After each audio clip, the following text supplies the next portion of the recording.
The audience is basically saying to us, you've got to justify the experience of going out to the theater as a movie as opposed to waiting a couple of months to watch it on Disney Plus or whatever. I think what the audience is basically telling us with their dollars is, if you build it being a really great superhero movie, we will come out. Ladies and gentlemen, we have a treat for you here today. This is someone, I've kind of known in digital context for a little bit of time, but I recently got to meet, over Zoom, and probably one of the most enjoyable conversations I've had in a long, long time. And I remember thinking during the conversation, I was like, hey, I just wish I could have a version of this, on our show. We have the one and only Marc Guggenheim on the show. Marc has made many, many amazing TV shows and movies. All of you have seen, watched, loved, multiple piece of work, both in comic books, TV, and movie land. Marc, welcome to the show. Oh, thanks for having me. I have to tell you, like, our conversation was so awesome. It's like, oh my God, I found my people. It was just like, oh, this is like talking to oh my God. I got you. But now we have the pressure to actually, this performance, this episode now needs to match that energy, right? Like, there we go. Tom Hanks once would say that, he would talk to, say, a Leno or a Kimmel producer. I'd be great. He'd be like funny, and they'd be like, oh my God, you should use that bit on the show tomorrow night. Then he comes on the show and it falls flat. This is not going to be one of those. We're going to make it. I worry about that. I do worry about that. I'm right there with you. Believe me, I'm so neurotic. I have all the worries. So it's all good. I got it all covered. Okay, so maybe let's start off with this. Who are you? Talk to us about just your story and your body of work, and because we have so many kind of ways we're going to go from there. Who I am is interesting because I think for the last 23 years, I've been living someone else's life. Like, I grew up in New York on Long Island. I went to law school in Boston. I stayed in Boston, practiced law for 5 years. And I actually think the real me is still that guy back in Boston, practicing law, working 90 hours a week, and probably pretty miserable and stressed out. Yeah. I don't know how I ended up in this situation, in this body. Mm-hmm. It's weird. It's very, very weird. But I'm lucky because I get a chance to, I always say I work for 10-year-old me. Anything that I loved at 10 years old, I am been fortunate enough to get to work on in any medium, in comics and novels and TV and film. I'm incredibly fortunate, but that's why I was 29 when I moved out to LA, and this is not me. Like, I still don't understand how this happened. Me is practicing law back in Boston. I swear.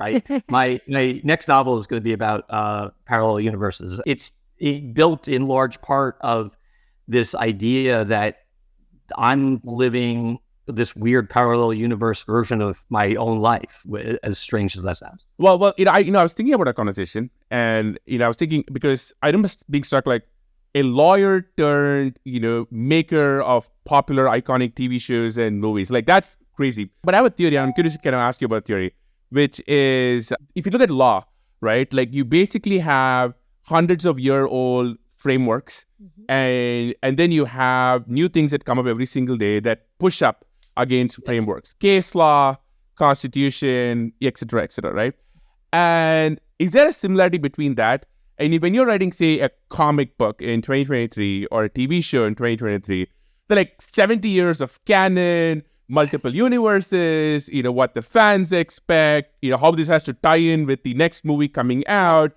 But you got to make this thing fun and interesting and its own. So do you think, like, your lawyerly training actually gave you a leg up? Well, it's so funny you said that, because, like, I'll give you an example. So yesterday I had a comic book come out called X-Men Days to Future Past Doomsday, which is based on this iconic landmark 2-issue story called Days of Future Past, that made it into a movie.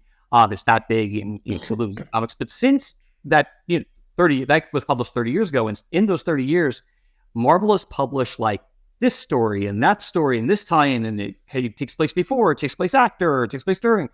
And when I was working out the story, I kind of thought a lot about, like, case law. Because the thing about case law is you are supposed to cite, your positions based upon actual cases. The problem is some of those cases are, decades old. How do you know they haven't been changed or overruled by other courts or, other lawyers or whatever? And I'm like, oh my God, I'm going to, it activated all those anxieties. I'm like, Twitter's going to be like the judge who realizes that I cited an irrelevant or a out of date case. All kidding aside, I actually say, like, a lot of my work as a showrunner, I learned how to be a showrunner, not from working in television, though that was certainly helpful, but from being a lawyer. Like the skills I had, like thinking on my feet, writing really fast, making decisions, negotiating, thinking strategically. Those, managing people, those are all skills I've learned as a litigator.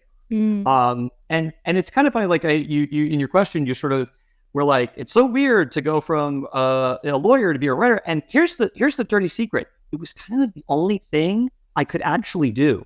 When I first moved out to LA, it's funny. It's like there are two types of lawyers, right? There's litigators and transactional. Oh, I thought you were going to say good ones and bad ones, but okay, yes, I'll go with that. That's fair too. That's fair too. People always ask me, what type of lawyer were you? And I'm like, mediocre.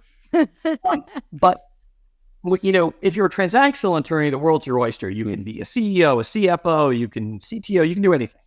But if you're a litigator, you encounter what I encountered when I moved out to LA. Because I didn't know how long it would take me to get a job in Hollywood, so I was looking for a day job. The only thing I didn't want to do was be a lawyer again. So I would go, this is, 2000. So like the tech boom is kind of going on, Internet 2.0 is happening. And I go to all these interviews and I had a whole speech prepared about all these transferable skills I had, and which I sort of just gave you. And they would listen to the speech and they would react with, yeah, but we don't want to sue anybody. I'm like, I don't want to sue anybody either. That's why I'm here. Yes. Yeah, that's why I'm here. But like in many ways, I kind of joke that it was either litigation, go back to litigation, or it was be a writer. Being a writer was the only thing people would hire me to do. What was the first comic book you remember reading that left an impression on you? Or maybe you want to go, I want to do this someday. The memory is actually so much earlier than that. Like one of my earliest memories as a kid was sitting on the floor of my room, flipping through a Superman comic. And I specifically remember it was Superman. And this is before I could read. And my mother came in the room. I didn't even know how I got the comic. Yeah, she's grabbing what we have. So this is a gift that... oh, nice. Yeah. So sweet. This is number 20. It's original frame. This is one of the best gifts I've ever got. Yeah, it's one of the first versions. I think it's 1950s. Yeah. And I love it. And it's Superman saving, I think, a bunch of like people from U-boat attack or basically kind of like post World War II storylines. But wow, yeah, Superman was definitely the origin for me. I'm like flipping through it, and I'm just entranced. And my mother comes in the room and she thinks I'm reading. She thinks she has a savant on her hands. And I'm like, no, I'm just looking at the pictures. And that's like literally one of my earliest memories. And your other question of like, when did it occur to me to do it? To be honest with you, I never really thought that I could. I didn't even dare really to dream. Like back when I was in college, I interned at Marvel Comics and I was trying, like, I didn't think like I'd be a writer necessarily. I knew I was going to go to law school, but I did pitch some stories, none of which got published. But I did want to do something in comics, but honestly, I didn't have the guts for it at the time. The idea of like a career path, a very obvious profession trajectory of practicing law was more appealing to me. Until it was, my wife and I, we had a dual bridal shower. And for our engagement, and a friend of ours was like, why don't you write comics? By that point, I was already writing television. And I'm like, because it's really hard. In fact, it's actually harder to break into comics as a writer than it is to break into Hollywood as a writer. Wow. Because with Hollywood, think of Hollywood as like a freeway, and there's all these different on-ramps. You can get a job as a PA, you can get an agent. There's, back when network television was a healthier industry, there was what's called television staffing season, this period of April and May, where shows would basically staff up. So there were all these avenues.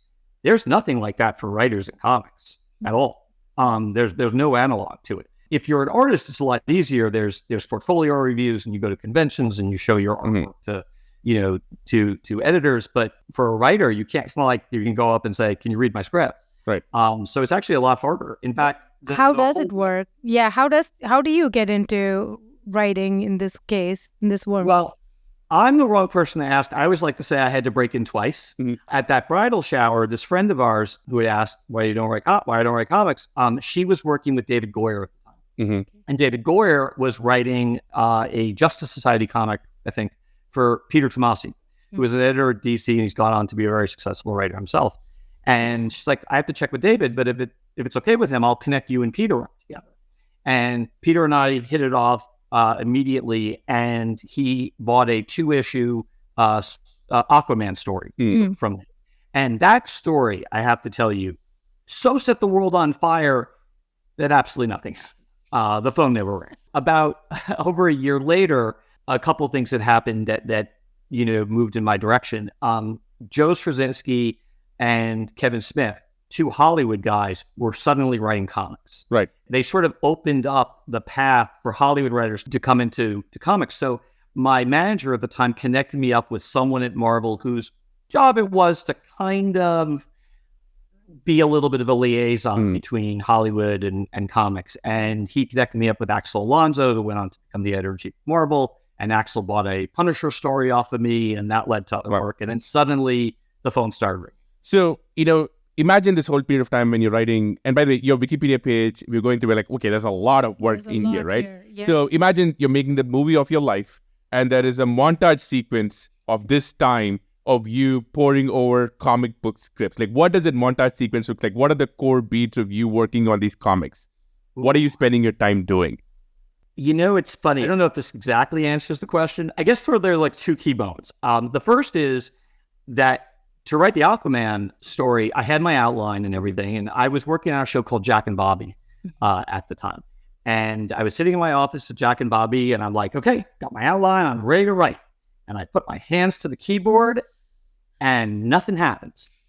And I realized, oh my God, I just assumed I'm a writer, and I've been reading comics my whole life. Mm-hmm.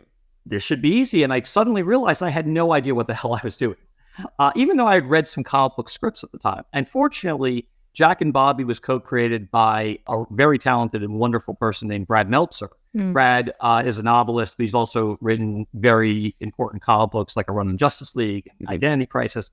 And I ran into Brad's office to ask him, how do I do this? I don't know how to do this. And he gave me a very quick crash course. Do you remember any of the elements from that crash course or any bullet points that really surprised you? So that story was during this period called Sub Diego, where basically San Diego had fallen to the bottom of the ocean. It's comics. You got to go with it. And more than that, the populace of San Diego, now called Sub Diego, was able to breathe underwater. I had this idea for a story that was sort of like a murder mystery underwater. I remember things like I had to figure out how for people to communicate because not everyone could talk underwater. And I had someone spelling things out with a Scrabble board. But like, you have to make sure the Scrabble tiles don't float away. The actual Aquaman movies or Aquaman's Jason Momoa's character, they had to deal with the same issue. How do you, with our VFX budget, show these people talking underwater? Let's ignore maybe it changes from movie to movie. It's very, yes, you're right. And it's challenging. I think it's an interesting story problem, If I were writing that story today, I'd probably do things a little bit differently. But I was really happy with the way the story turned out. I thought it was really good. An artist, a British artist named Andrew Clark, drew it. And he did an amazing job. And like I said, the phone never rang. So the second, I think, sort of seminal moment in the montage was that first Punisher story I had to turn in right before my honeymoon. And I only just remember sitting at the keyboard, like furiously typing because I'm like, I can't bring the script with me to Italy. I not get the, marriage off on the right foot. Fast forward a bit. Montages also do that. They fast forward a bit, right? So, and you're now working in TV. How does the Arrow Green Arrow. come about, right? Like because because in some ways that's of all of your work, that's probably the one which I think we've seen the most of and enjoyed, etc. Right? And we have so many questions. But how does the Arrow come about? It came about because there was this Greg Berlanti and I. I met Greg Berlanti on Jack and Bobby, and he and I had done a show together called Eli Stone, and we co-wrote with Michael Green a Academy Award nominated, beloved superhero film called Green Lantern. Highly underrated. And you know what? Can I make a prediction? Right? Sure. It is going to go down in 20 years as a cult classic. Right? It will be. I love that prediction. Yeah, I love that prediction because I think that, and you already see the elements of it, right? You already see it popping up in all the Ryan Reynolds, Deadpool movies as references, and other people referred to it.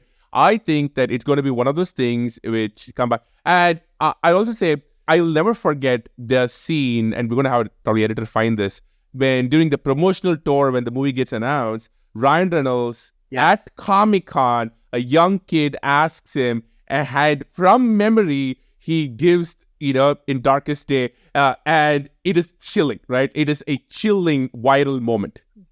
I remember that viscerally, and it was great.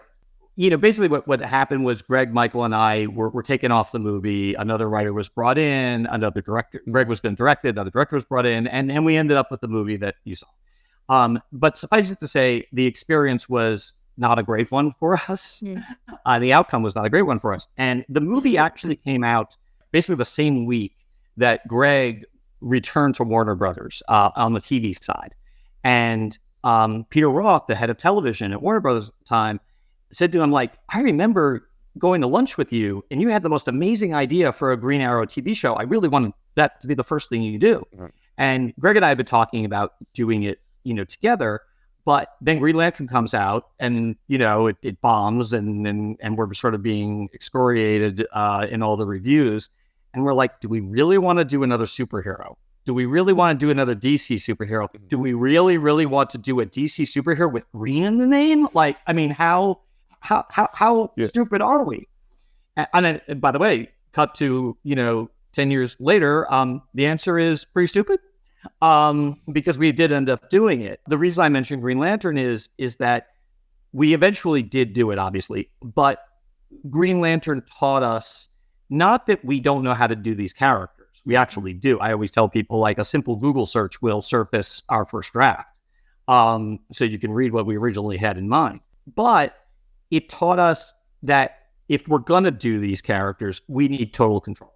We need to be able to see our vision through to completion. And we basically made these ridiculous lists of demands of both Warner Brothers and the CW. And they said, yeah, sure, pretty much. And that's really how Arrow came about. It was Greg's, vision.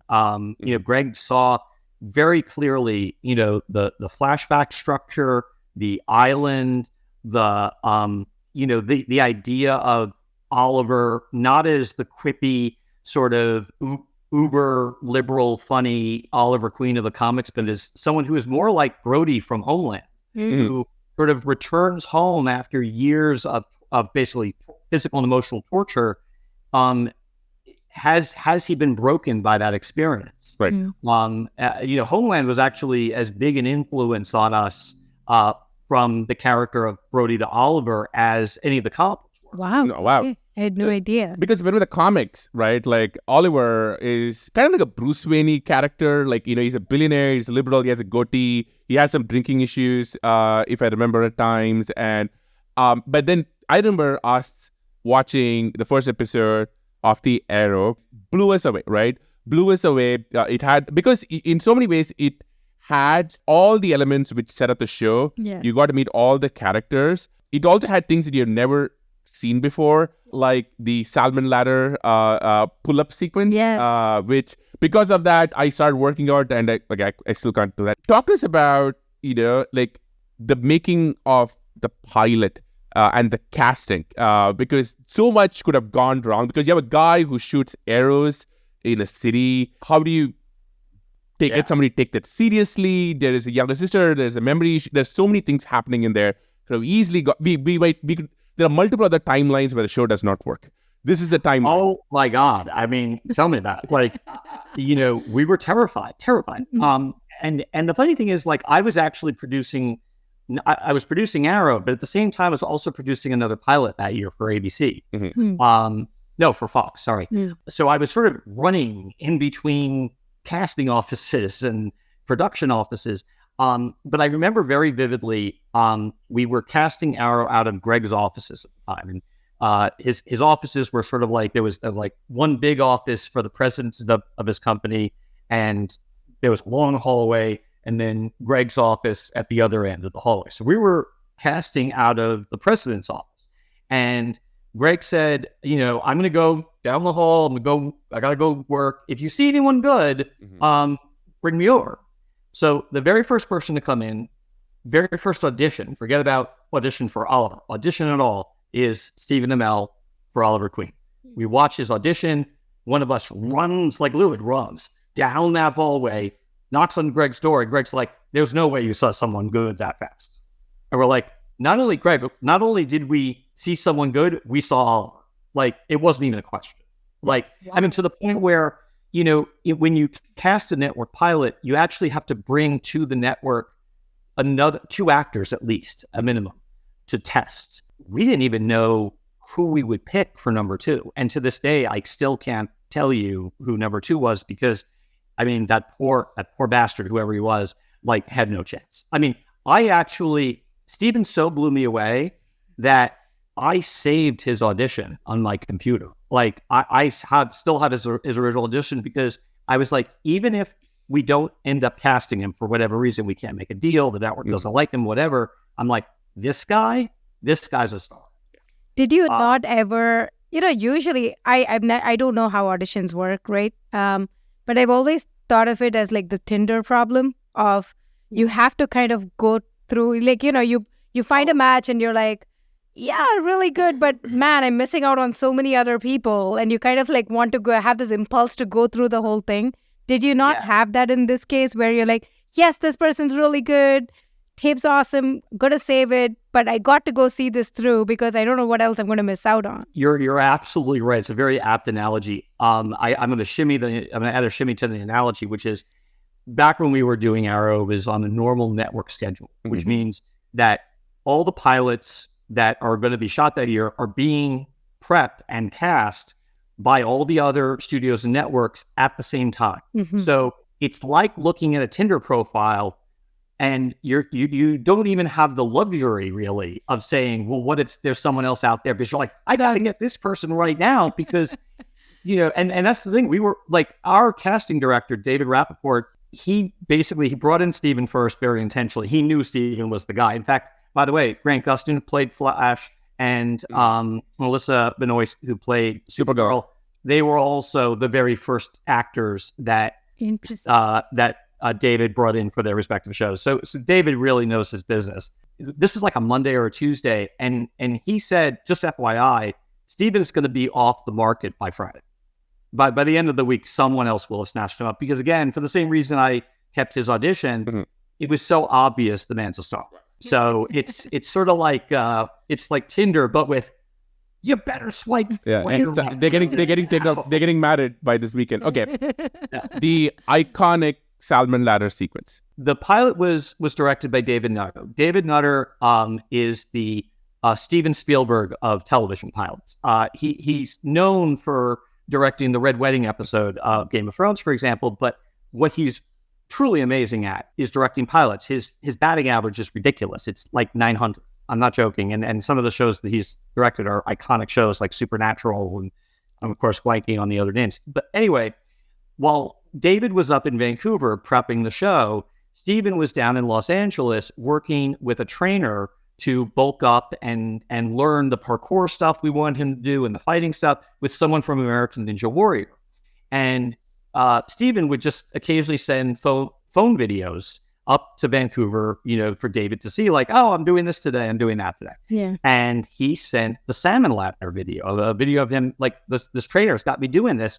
And David, again, the man is Steven Spielberg, he immediately saw the potential. He saw that it would be iconic. Right. Because it was something that none of us had ever seen before. Yeah, totally. It was new. And Steven was doing it. I mean, he was just like doing it with ease, up and down, up and down. So it was like, we're putting it in the show. Yeah. My God. I trust me, I went there, tried it, and I was like, yeah, this is not for me. I remember watching it, right? And watching it and looking at Shriram going, that's incredible. I don't know how he did that. I don't know what CGI magic this is, but this is amazing. It just blew us away because it's so unique and different. I was in New York shooting the other pilot that I was producing, and I would get the dailies, on my computer each day. And I literally remember, it's like one of those, seminal moments. I remember where I was, what I was doing, where I was sitting, how I was sitting when I saw the dailies on that. And I was like, I didn't know that it would be iconic. What makes for a great pilot of a TV show? Because when you look at the greats, I think the Arrow one is one of the phenomenal great ones. The Lost, J.J. Abrams one, opening on Jack's Eye, one of the other famous ones. If you look at all the iconic ones, they have so much to do.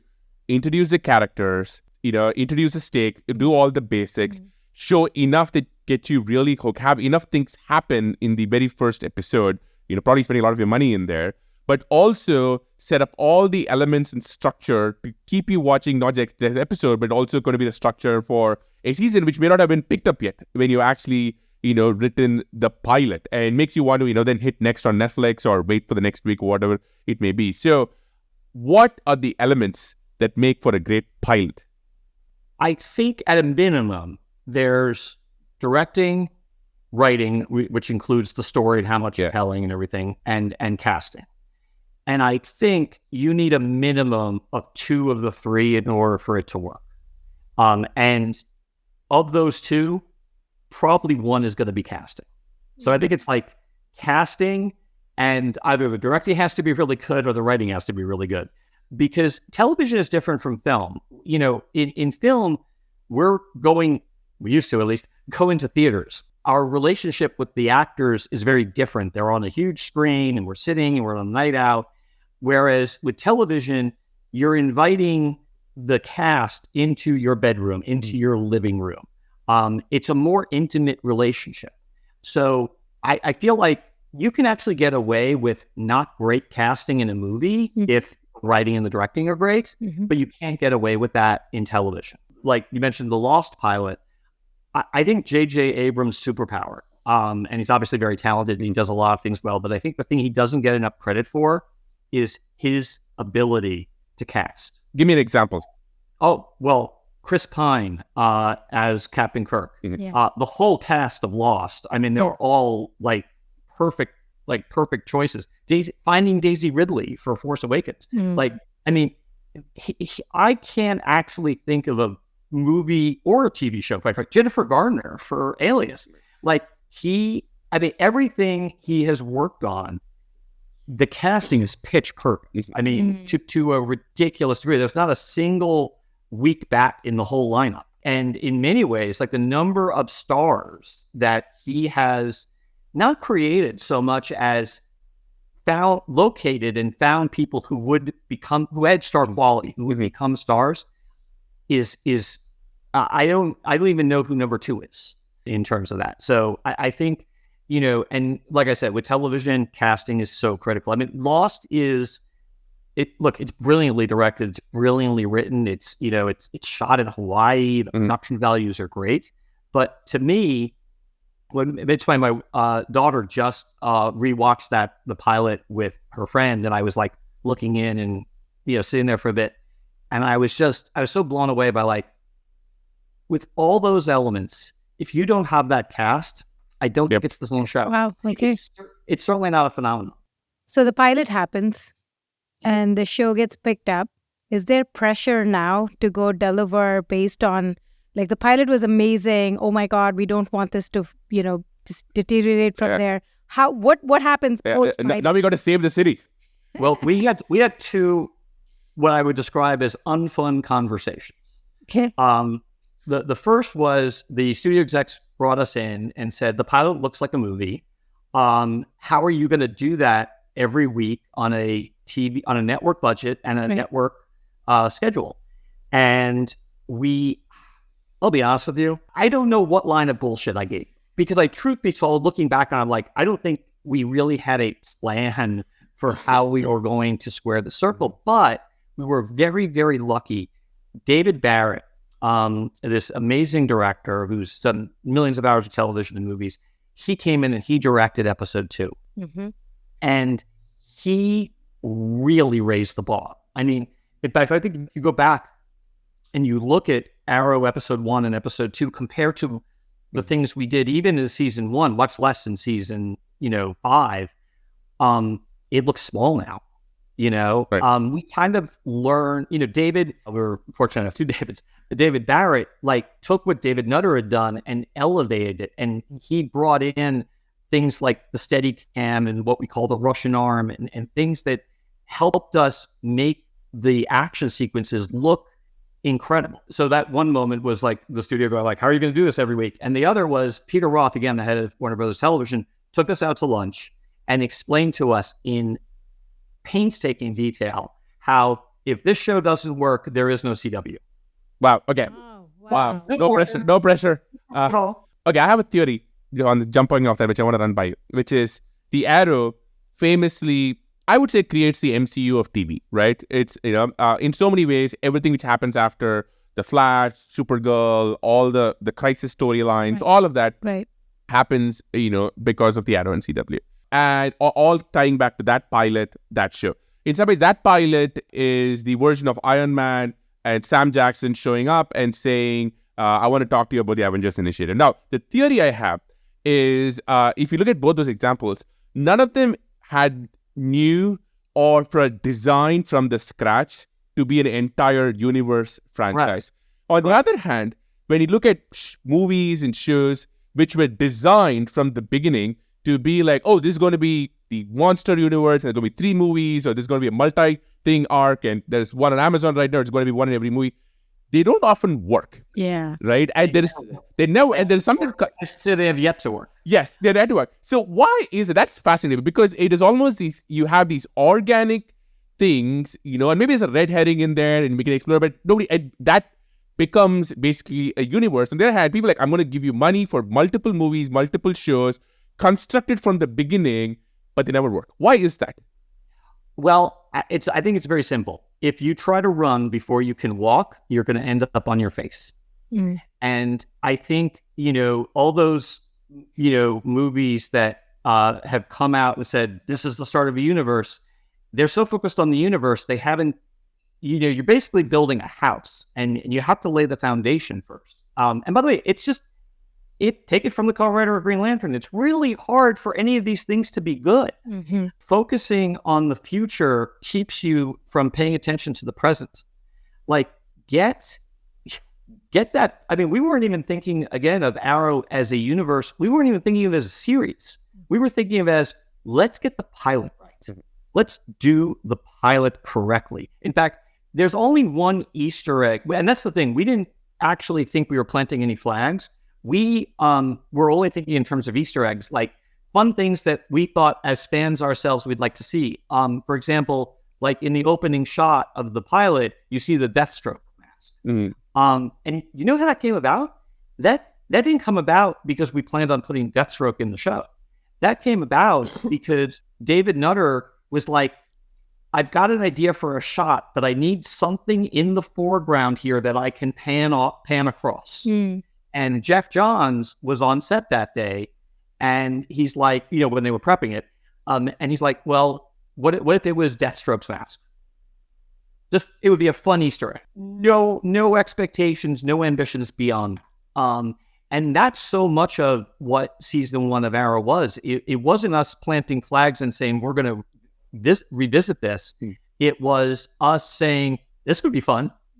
It was a lot of this would be fun. So one of the things we were talking about is, if you look at that show or the first Iron Man movie, which I recently rewatched on a plane, and it is amazing. It is, first of all, you realize how tonally different that movie is from what the MCU has now. And to date, I think that's my favorite Marvel movie because it's so Really? Over like Avengers Endgame? Yeah, totally. Okay. I mean, a lot of them, I think, okay, so part of it, I think it's like you have bigger budgets and everything else. But with Iron Man, you kind of see how much they worked with the constraints they had. And Totally. and it's a lot of it is, I think, like Robert Downey Jr. just trying to like will this into existence. He's like trying to go make this whole thing work. And it's also, it feels like one of those classic comic books of this like all-American story of like this underdog trying to like come out. But I love the ending where it's like so unexpected. And it's just these like little treats through the whole movie that makes you just want to root for the protagonist so much. I just love the story so much. I'll also say, like, and this kind of become a trope now, the MCU movies, and I blame the first Guardians of the Galaxy for this, which is a fantastic movie, right? Like when Chris Pratt dances across the screen, I remember theater lighting up. Fantastic movie. James Gunn deserves all the flowers for that and everything that came after. But I think when that movie happened, a lot of the MCU movies started taking on a similar tone, right? Like there's actually a whole thing. Tone. Yeah, there's actually a whole thing on TikTok about the MCU quip, where you get the same superheroes make the exact same quip at all times, or people not dying. And if you look at the first Iron Man, that tone doesn't exist. The tone doesn't exist, but also actions have consequences, and it's very serious. And people die. People die. Yeah. Like the guy, the doctor in the cave, dies. He dies, or like the thing gets blown up in front of them. Yeah, the soldiers die very immediately, very quickly right off in the bat. beginning. And it's just so different from the MCU movies of today. It was similar, I think, with like Thor Ragnarok. You could kind of see that too, where it's like people are dying, and it's like this person's evil, and she's the villain, and you can kind of feel like you have these emotions. Whereas with like, I think with Guardians of the Galaxy, like you mentioned, it's like, it's so jokey and it makes me just want to punch somebody because I'm like, Well, why does it have to be so funny? It's not funny. Just move on. Like you don't have to be the hero who's just placating everybody else. I think it's worse than funny. It's predictable. And you almost know that, there's going to be a quip or somebody's going to, very serious consequences scheme. They're going to make fun of each other. And it kind of works within the Guardians frame, but sometimes the other movies... Do a dance off. And But that was great. That was a great sequence, though, in the first movie. But I just have a theory as to why that's happened. I think it's the Avengers movies. Because the Avengers movies, like especially the first Avengers, and I know he's been canceled and properly so and everything, but you got to give Joss Whedon props for doing something that, quite frankly, should have been impossible, which is take all these disparate movies with all these disparate tones and different characters and everything and put them in one movie that all works. That movie just works. But the problem is that once you start combining these different voices, you end up with sort of a uniform tone that gets carried over and refined from movie to movie to movie to movie. Can I tell you guys two quick stories about Iron Man? Yeah. Really, just first. Okay, so the first is I was invited to a screening of Iron Man. I was very excited. I, of course, love Iron Man. I show up, I'm wearing jeans and a t-shirt, but I show up at Nan's Chinese Theater and I realize, oh my God, this isn't a screening. This is the premiere.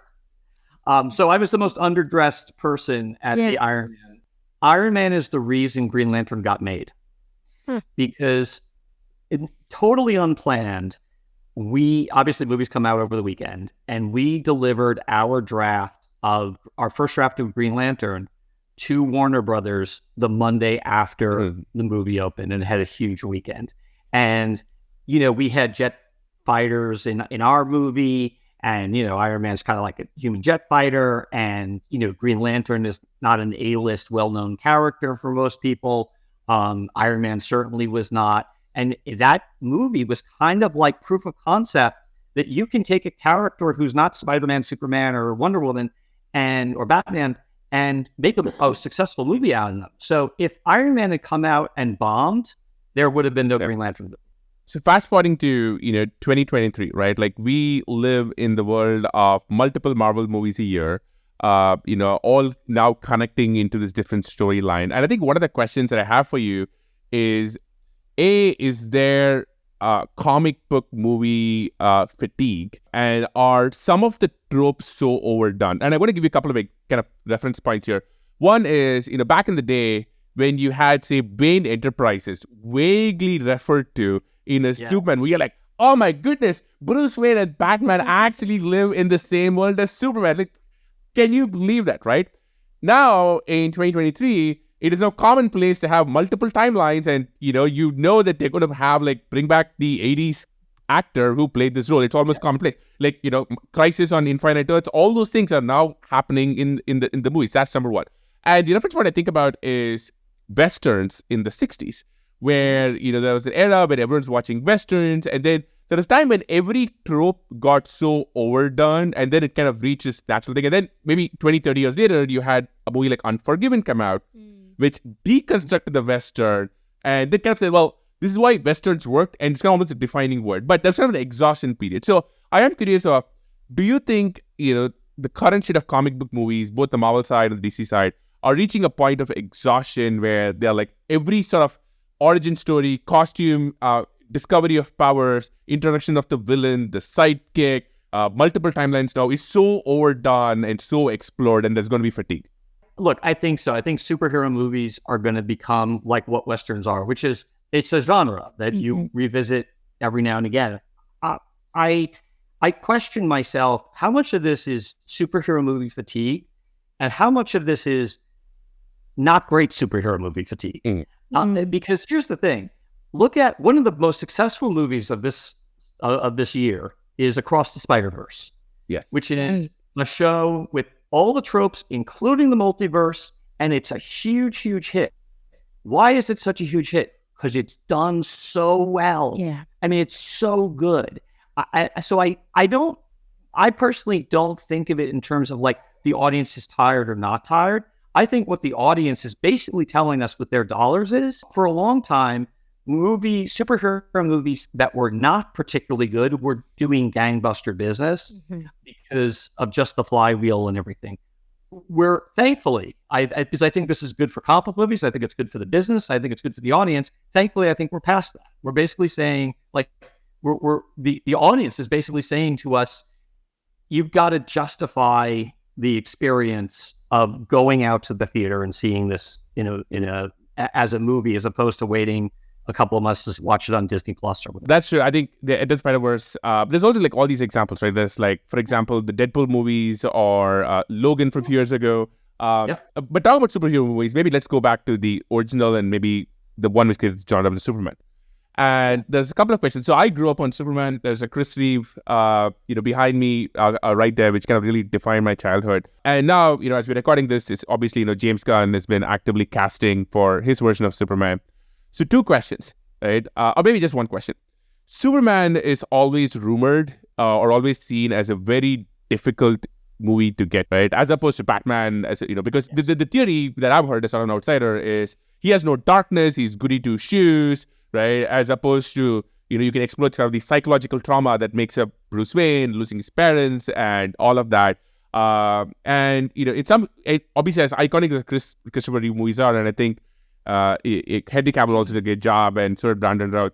They have never actually been in the top tier as much as maybe the character should. And this has been one of the rumors of why those movies are hard. What's the question? Okay. Well, the question is, A, do you agree? And B, if suddenly tomorrow you had James Gunn or the role to kind of make any Superman movie that you want to make, right? Like, how would you attack this character? I'll answer the first question first, which is, I don't at all agree with the premise that you can't make a good Superman movie. And I particularly don't agree with that premise based upon the argument that he's too much of a goody two-shoes and he doesn't have any darkness. And there's three reasons why I don't agree. Captain America, the First Avenger, Captain America, the Winter Soldier, Captain America, Civil War. Two amazing movies, one pretty good movie, all with a character who is a goody two-shoes who has no darkness to him. So you can't tell me that's the problem. I honestly feel like the reason we haven't gotten a good Superman movie is because we haven't embraced what Superman is. Like, I mean, there's a lot of things I liked about Man of Steel. I think the whole Krypton sequence is brilliant. The first 18 minutes are genius. The casting of Henry Cavill is chef's kiss. It's wonderful. Yep. In fact, at the very end of that movie, he's at the Daily Planet and he makes the joke about being from out of town or something. And I was like, that's the movie I wish we had gotten. I wish we had gotten because to me, and this gets the second part of your question is, what would I do? Well, first of all, I would do a very back to the basics kind of Superman movie. And to me, the back to the basics version of Superman is he's a mild-mannered reporter for the Daily Planet. The difference between his Clark identity, the Superman identity, the idea that he's the last of his kind, something with heart and humor, and that's not trying to set up a whole universe. That just give me I just want a great Superman movie. And by the way, bonus points if Lex Luthor's not the bad guy, just because we've seen that so much. Give me Brainiac, give me Metallo, give me Mixes Fiddle. I don't care. Great pronunciation right there. Yeah, tell me just a wonderful Superman story. I know that they exist because I've read them in the comics. Do you think this? I kind of worry about this in the Batman movies, right? Because in the last 25 years, I can think of let's see, Clooney, Kilmer, Christian Bale, Batfleck, and now Robert Pattinson, Michael Keaton again. And I would say that in some ways, the Nolan movies were so good that everyone after, and I think in some ways, I think Ben Affleck is now getting a bunch of credit for the movies that he did. But the Nolan movie is so good that Christian Bale kind of defined the role. And in a different universe where I think the Robert Pattinson movie would have done even better if Christian Bale and those movies hadn't been so definitive. Which is a roundabout way of asking, is Henry Cavill so tied to that role and that look? He is so Superman in people's heads after Christopher Reeve that you think sometimes time needs to go by for some other actor to be cast and accepted in such a role? That's a great question. That's a really great question. I'll be honest with you. It's hard to answer because I think the Nolan films are so perfect that there's part of the challenge of making a Batman movie after the Nolan trilogy is not just Christian Bale was so good as both Batman and Bruce Wayne.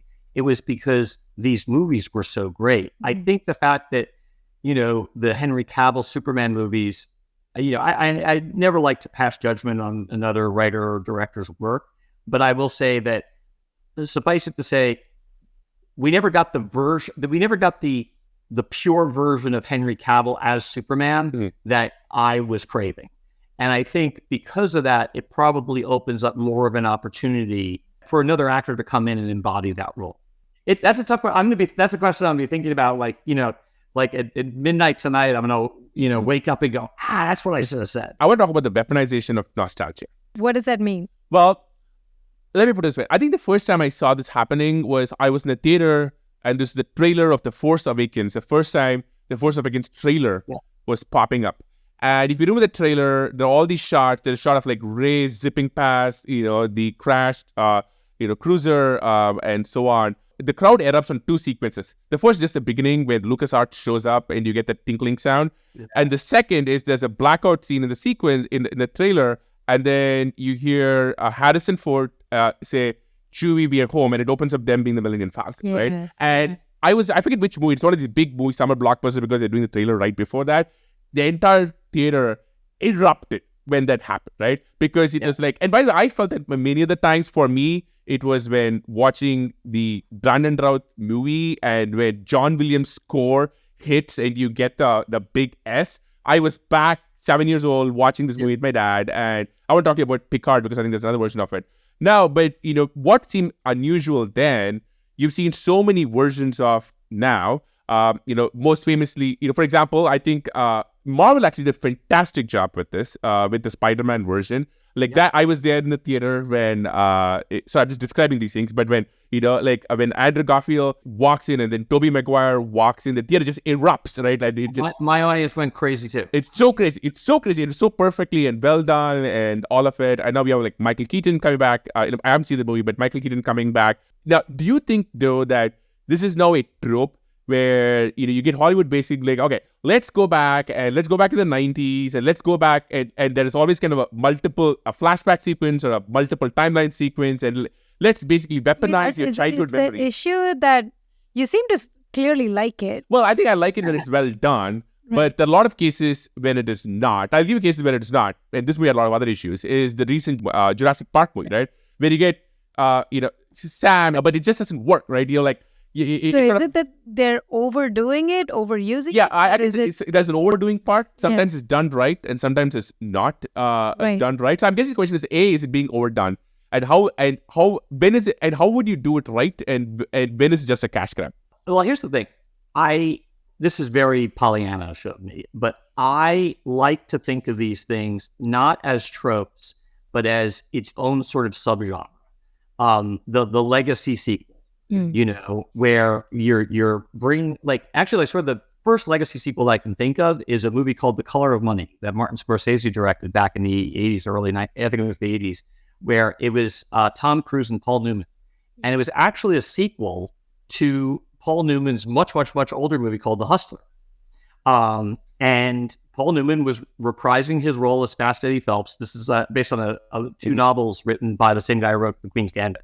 It was really, honestly, technically a legacy sequel. It was sort of the first of its kind. It sort of taught me, you can do this as long as you're doing it well. Yes, there's little cameos that feel like fan service or feel like a cash grab. But if it's a compelling story that has a reason to exist beyond just its existence, then I think it's good. You know what? My favorite example of the movie which disappointed me the most on this, the recent Matrix. Oh my God! I think actually the recent Matrix is. The funny thing is, I think Lila Wachowski, and I got this from a couple of interviews. I think she was trying to kind of tell a meta story about how she felt about the franchise. And it's kind of there in the video game analog and everything. But I just think the story she was trying to tell it didn't end up on screen. Yeah. It felt like she was trying to be self-aware, but in a really weird, deprecating way. Yeah, and I agree. It just made me feel mad because for us, Matrix was and for a lot of techie, nerdy people, Matrix is a thing that is the beginning of our careers where we got into this. It holds this really powerful position to kind of come back all these movies later and then backstab it felt so personal to me, and I just got mad. Aarti was so mad when she watched the movie. But I think there's a pattern here, because I think talking about the context of individual movies and shows is very interesting, which is sometimes the people involved in the making of a franchise, sometimes the actors who portray, iconic characters, or the movie makers, they just want to go in a different direction. But the fans are so in love with a certain aspect of a character or franchise, and they want that to continue. And my favorite recent example of this is Picard.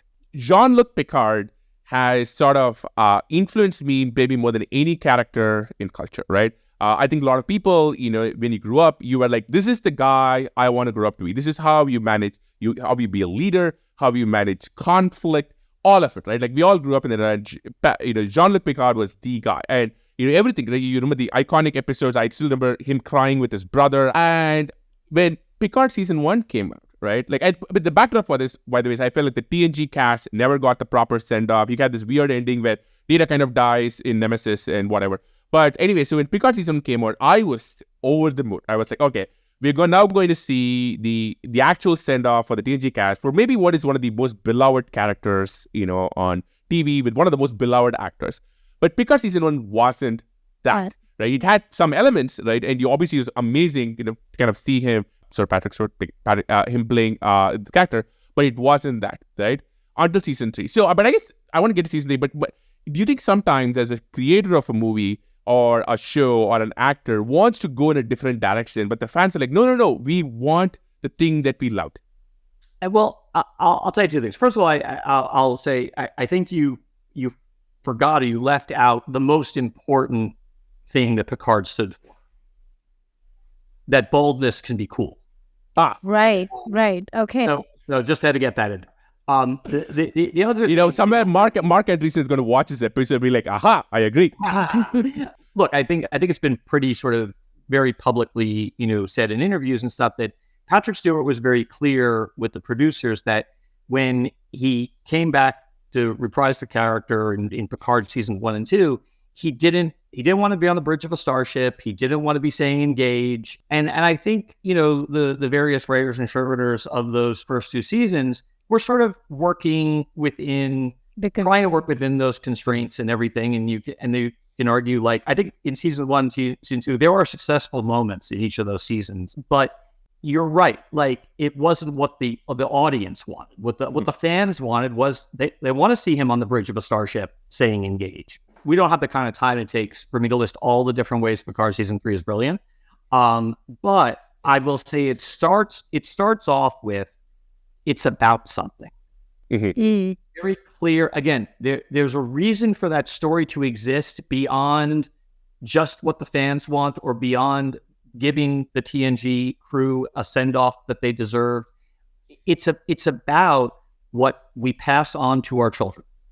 It's a very clear, universal, visceral theme that runs throughout the entire piece. And I actually think, look, as far as I'm concerned, Terry Matalas cannot get enough credit. Oh, yes. But what he really doesn't, I think, get enough credit for is telling a story with such a compelling theme that affects all of that touches all these characters. So that it's not just getting them back on the bridge of the Enterprise D. Getting them on the bridge of the Enterprise D it's the grace note, it's the cherry on top of the sundae. But the best, Wrath of Khan was about getting old, and it was about sacrifice. It was, the best, and this is true for anything, I think. Everyone says, like, what makes any story is character. And I agree with that, but I think ahead of character, it should always be theme. What's this thing about? Why are we watching it? Why does this story in whatever form need to come into existence? It's so interesting you say that, because now that you say it, you kind of viscerally feel it as the audience too. Because with this season, totally do. Because it's less about the acting and the casting for us. Like, when Sharma and I look at, like, season 3, like, this Picard season, we're like, oh my God, there is a story, there is an agenda, there are stakes. And if the stakes are so high, and if they are not successful, this would be really bad for everyone. And it's very clear off the bat what is the theme of this entire season. I would say in season 3, I think for me, a couple of things. One is that every bit of fan service feels very earned. Like, so for example, Riker humming the tune, all of it. The second is they have enough time to deconstruct every character and kind of play off of, like, their issues back on TNG, right? Like, Geordi and every single character basically gets an episode all to themselves again, except Wesley, which I can not totally understand, but let's leave Will Wheaton aside. I think it was hard. I think it was hard because of where Wesley's character was left at the end of season 2. Yeah. I will say, like, Terry and Online got, like, a lot of crap originally for the early episodes. Like, where's the 7? Why aren't they all on the bridge together already? And Terry was so smart about, the ways he constructed it and doled it out so that those character moments that you're talking about could breathe. Yes. Right, exactly. And I just want to say, like, that moment, and again, if you haven't seen the show, close your eyes, because that moment when they wind up back on the D, that the bridge slowly lights up. Adi was there next to me. I had tears, right? And I swear every Trek fan had tears too, because, you have like 30 years of history, 40 years of history. You have like 8 episodes leading up to this. The entire show has done these dark bridges, right? And you're going to get there because they've showed every single other ship. So it's almost like now we're like, all right, I know they're going to get here. But when that ship lights up, I think of it as perfect as the portal sequence, even more perfect because it goes back much further in time. I was in tears. Like, it's one of the best moments of TV that I've seen in a long, long time. It's amazing. The funny thing is, like, I knew, like, when they set up the museum, I knew we would see the D, the outside of the D. Yeah. You got the asset. But I think maybe it was the TV producer in me. I never in a million years imagined that they would rebuild the set. Like I didn't even dare to dream that they could do that. And it's incredible. It's amazing. It's such a great magical moment. I have this kind of tangential question. But sorry, this episode has just become me talking about my favorite moment. I know this is basically Shurab just we I'd listen to that podcast. I'd subscribe. I have to ask this. What is your information diet like? Like how many shows, movies, TV shows, like what do you watch? What do you consume on a weekly basis? But the second part of my question is, how do you worry about how much influence that has in your actual, like your day-to-day work and what you write and what you produce and everything else, on how much you like derive from it? And I don't mean derive in a negative way. It's like, do you think about it as like good for the information diet is good versus bad? What is it like and how do you think about it? Great question. Well, I'm going to take the second part first. Okay, yeah.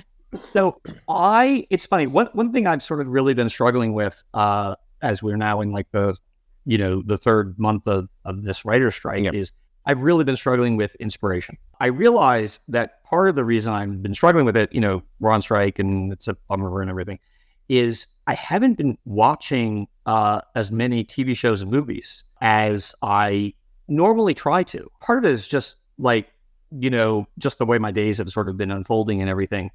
I will say, to answer your first part of your question, my information diet in terms of media is not great. I basically, for a long time, I'm trying to break myself of this habit, I created this rule for myself that I would only watch television in bed at night before I go to bed. And the problem is, I'm 52 years old and right now I'm walking around in a circle, in the sun carrying a sign all day. I'm really, really tired. So I'll get by like 15 minutes and I'm asleep. So I'm just not watching as many things as I really should be. I find what I've been doing is I'm reading probably the same amount of comic books I've always read, but I'm listening to a lot more audiobooks.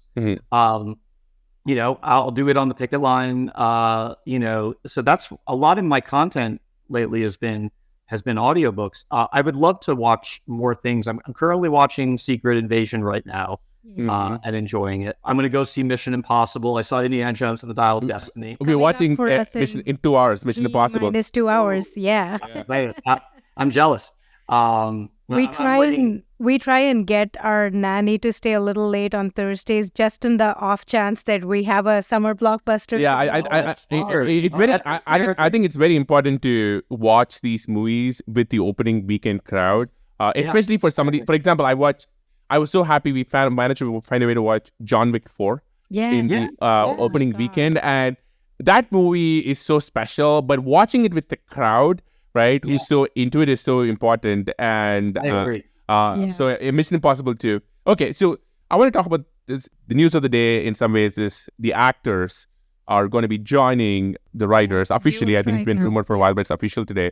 So, and for a lot of our audience who can maybe in the tech world, they have kind of been hearing about it, but not totally understanding it. So maybe in the broadest terms, like talk to us a bit about like, what is this strike about? What brought us here? Obviously, you're part of it. You're actively, out there holding a sign, but how do you see this playing out? So there's a lot of things in there. My reaction to the, to the SAG, the Screen Actors Guild going out on strike is, well, now you've done it. You've gone and pissed off the pretty people. Once, because the thing is like, we're the AV squad, we're the chess club of Hollywood, but now you've got the cheerleading squad and the football team, and they're pissed off. It was first the nerds, and now the jocks are involved. Yeah, now it's like, okay, now you got some problems. Here's the thing. I have I think to your question of like, what's the strike about? I have what may be a minority opinion. What we are striking for is actually not why we're striking. The reason fundamentally why we're striking and why the actors are striking is the business got disrupted. It got broken. People are just fundamentally unhappy. They're angry. They're either underemployed or overworked or underpaid, and it's just become a very untenable business and it's certainly become an untenable career for writers and actors. I would also argue for directors as well. These 2 strikes is really just a primal scream about this, guys, this ain't working for us. You got to fix it. Like, because it was working before and it's not working now. And, all of us will have different opinions as to like how to fix it. And there's everyone's got different concerns. There's AI, there's virtual auditions, there's, span protection for writers, there's minimum room size. But like all that stuff is, to me, like, that's the house.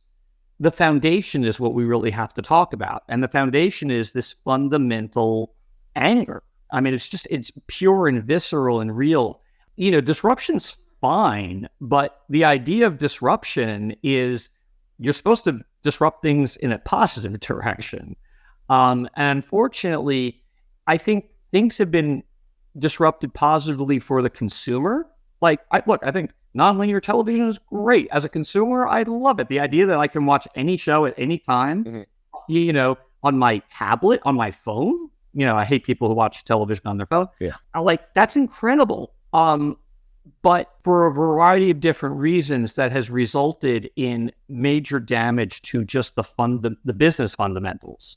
And that's a problem. There's also, related to that, there's a massive gap between what the CEOs are making and how they're spending their money and what we are as writers and actors are getting.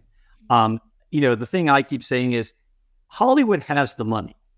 And the reason I know this is I see how Hollywood is spending their money.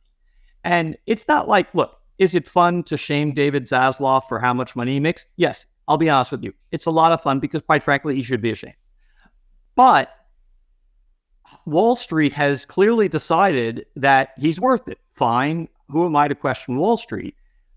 But you can't tell me you don't have the money because I see you spending it. It's their prerogative to pay David Zaslav and all these CEOs hundreds of millions of dollars, but it's our prerogative to stand up and say, yeah, this is not cool with us. I think you mentioned something, because one of the items in the strike is AI, right? And there's kind of multiple elements in here, but I think one is actors and their control over the likenesses that they have.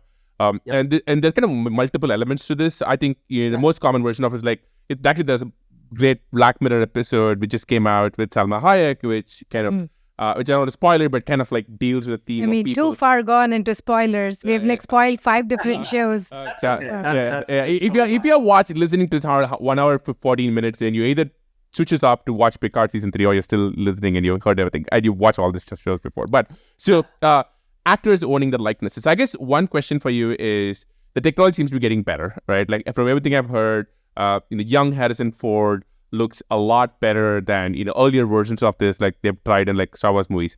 Say 50 years from now, right? Would you rather see 50 years? So it's a long enough period of time, and hopefully Harrison Ford has a many decades. But let's say 70 years from now, would you rather see a CGI'd version of Harrison Ford play Han Solo or Indy, or would you see a young actor recast and have his interpretation of that role? Look, as a fan, I'd rather see young Harrison Ford. I mean, as a fan. And I think, by the way, I don't think it's a binary question. I think there's actually a place for both. There's a place for Solo where it's, Alan Heinrich. But some could argue that the reason that movie didn't work was people were like, well, that's not Harrison Ford. The movie didn't work. Well, first of all, the movie works, I think, creatively like gangbusters. The reason the movie didn't work financially, there's 3 reasons. It came out 6 months after a Star Wars movie.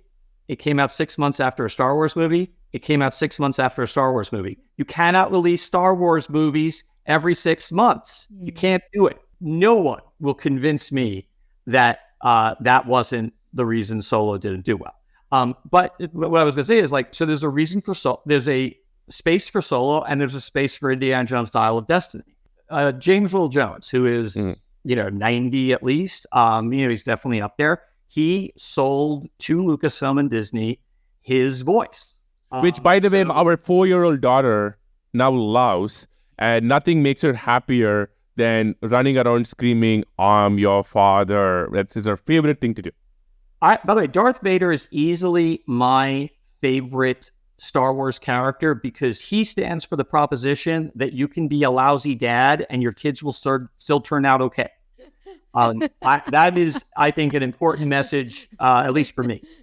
But like, because James Earl Jones has sold his voice, we now, until the end of time, will be able to hear Darth Vader really as Darth Vader was meant to be heard. And obviously technology starts off with the voice, but likeness, as you point out, is not that far behind. And again, I'm not opposed to that as long as the actors like James Earl Jones are getting fairly compensated for it. And then like we can have like a debate, not necessarily we, like the three of us, but like people in general have a debate about like, is this good art? Is it do we want to see a young Harrison Ford in 20 years reprising his role as Han Solo? Again, I say, yeah, I wouldn't mind that. But there will be people I know who will, say it's a sacrilege, and those people will have a point about that. And, we can argue about it in 20 years. I'm sure we will, by the way. Like, I'm sure we will. My guess is Harrison Ford doesn't sell his likeness. Yeah. I think he said that, Indy dies with him. Han Solo, already we've crossed that, but definitely Indiana Jones. Okay. One, last theme maybe, which is MCU and Phase 4. And in the sense that is a prevailing theme that Phase 4 isn't working. And in fact, as we talked today, Bob Iger just came out and talked about how there's been too many TV shows being made, they're going to pull back. There's been some public comment. But from kind of like a story, structural, and there's come so many elements, there are legal issues and there's casting issues, etc. But I would say as a fan, right, when I watch, say, Ant-Man and the Quantumania, it is not the same as watching Winter Soldier, where I was like, all right, I know the stakes, I know these characters, I know there's a guy who's saying, I'm going to go do it myself, the Infinity Stones really matter, I know where it's all leading up to. Like, to be honest, I still kind of very fuzzy on where this all heading up to. What do you think has happened? And B, if you were suddenly in Kevin Feige's role, what would you do? If I was suddenly in Kevin Feige's role, I would do basically what Iger is saying, which is prune the tree. There's just too much content. I mean, I'm like the biggest Marvel nerd ever, and I haven't seen Moon Knight. I can't keep up. There's just too much content. So, and then of course, like Iger was saying, there's a question of how much content can you produce at quality. But I think, to me, the difference between Phase 4 and Phases 1 through 3 is fundamentally something very simple, which is you could even watch Infinity War without having seen the prior, X number of movies. Right. Each movie, like you mentioned Winter Soldier. Winter Soldier was its own movie with a beginning, middle, and end. And yet, like, that movie, like, set the foundation for things that, it didn't deal with Infinity Stones, but it did deal with, Hydra and S.H.I.E.L.D. and Steve Rogers' relationship with the government and the Winter Soldier. Like, there were a lot of pieces, and same thing with, like, Black Panther. Black Panther, like, works great as a movie with a beginning, middle, and end, even though it's setting up this whole world of Wakanda that figures very large in Infinity War. Compare that with Doctor Strange and the Multiverse of Madness, where in order to understand the villain of the movie, you had to watch not a movie, another TV show, TV show that you had to spend money to subscribe to the service that aired it. Like, that's the problem. Each of these movies in Phases 1 through 3, they all stood on their own. And now look, I get it. Like, I think what the Marvel Cinematic Universe is going through right now is the same discovery that the Marvel print universe and the DC print universe also went through, which is, it's sort of like, I think of these universes as like ships. And the longer a ship sails, the more barnacles get attached to its hull. And the more that weighs down the ship, and the more it affects how fast the ship can move through the water. And every now and again, you need to do some sort of reboot that scrapes off the barnacle. Crisis on Crisis like on Crisis on Infinite Earths. right. I mean, not for nothing, because obviously DC is much older than Marvel is. Not for nothing has DC had all these reboots over the years. And by the way, not for nothing does Marvel's bringing back the Ultimate Universe. Right. Because the whole appeal of the Ultimate Universe is, for those readers who either don't want to or haven't learned, 60 years of continuity, here's Spider-Man for you, unencumbered. Here's Fantastic Four for you, unencumbered. And I think, look, my guess is what they are building up to with Phase 4 is the Secret Wars that they've announced. It's not the Secret Wars of the 1980s. It's Jonathan Hickman's Secret Wars, which dealt with, which basically was sort of like a reset for the Marvel Universe. So I think they're gonna, if they do what I expect them to do, they will end up pruning the tree, as I said. Is this the one with the incursions from multiple universes? Yes. Yes. Yeah. Wow. Okay, we're going deeper. Okay. Wait. One last question before I let you go. Right. Let's say if one of the themes of this conversation has been like these how elements from the comic book which were so stretched, like even multiple characters now are commonplace. Now we're in multiple timelines, and Crisis is probably going to show up. What if you could wave a magic wand over the next 4 or 5 years and you want to pick elements which are there in comic books but unexplored on TV or on movie screens, what would you want to see? Ooh, I like this question. Ooh, that's a great question. That's a really great question. Well, it's funny. Speaking of the question, I've always felt the question would make for a great, that's a DC character, a great TV show. I'm a real fan of the Marv Wolfman, Gene Colan Night Force comic of the 1980s. Mm-hmm. It's horror with like a team element, but it's non-team. Again, some of these are sort of deep cuts. I still am waiting for my pure Superman movie. Kind of really hungering for that. What is a construct that is seen in the comics? Like, for example, multiverses, for example, when they show like Earth 666, 616, etc., like that's a concept. What is a construct that is acceptable in comics that hasn't been explored on screen yet? Because it does seem like, we get all these things. For example, the multiple universes, I think the reboots now, we haven't seen the exact Crisis version yet, so that might be a thing. Though I think the TV had a version of that. Where we kind of prune the tree. I think we don't have these one-shots now where you have like, the Joker is, Joaquin Phoenix lives his own thing, and it's kind of like, having somebody celebrate do a one-shot. So all these kind of variations now you're seeing. And I wonder whether there is still more to be mined, storytelling mechanisms in the comic world which can be pulled over. This is not a mechanism, but I'll tell you what I really want, like desperately. In 10 years, I want The Dark Knight Returns with Michael Keaton. What?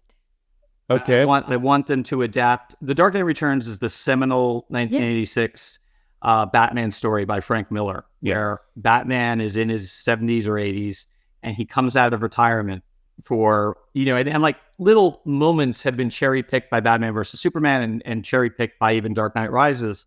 But that actual story, it's a remarkable classic story, and I always thought like Clint Eastwood would be like the perfect old Bruce Wayne. Yeah.